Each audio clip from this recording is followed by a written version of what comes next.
来想回去休息休息的，结果吵得也睡不着，就找了个地方按摩了一下。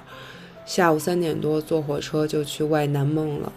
外南梦是挨着巴厘岛的小镇，也是去仪真火山的小镇。从庞岳去外南梦的火车一天就2班，早上1班，下午1班，没有高级的座位，都是这种普通的座位。4个小时凑合一下吧，一个人是40块钱人民币。在庞岳2宿没睡觉，所以去外南梦了，感觉也没法爬仪真火山了。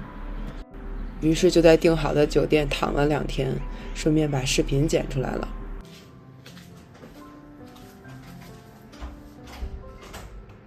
这里就是巴厘岛，那个就是巴厘岛。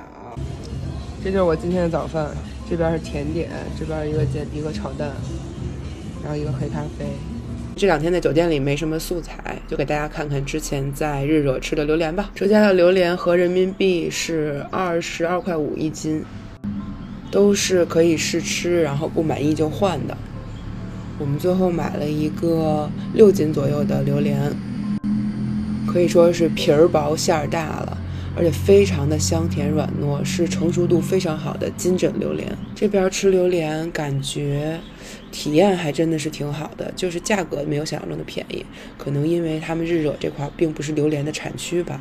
这家榴莲店我们之前去过它的分店，这次来了它的总店了，还是挺壮观的。20人民币1斤，同样也是可以试吃，不满意的话就再换一个开给你。这2家都属于榴莲餐厅，所以价格其实在当地算是非常贵的了。他们除了卖新鲜的榴莲的话，也会卖冻榴莲、榴莲饮料、榴莲蛋糕、榴莲冰淇淋等等。回来之后复盘了一下，就是在日惹吃的基本上都是金枕榴莲，在巴厘岛的话，更推荐吃他们本地的榴莲，也是长柄榴莲。相比之下的话，日惹的榴莲甜，然后巴厘岛榴莲是更有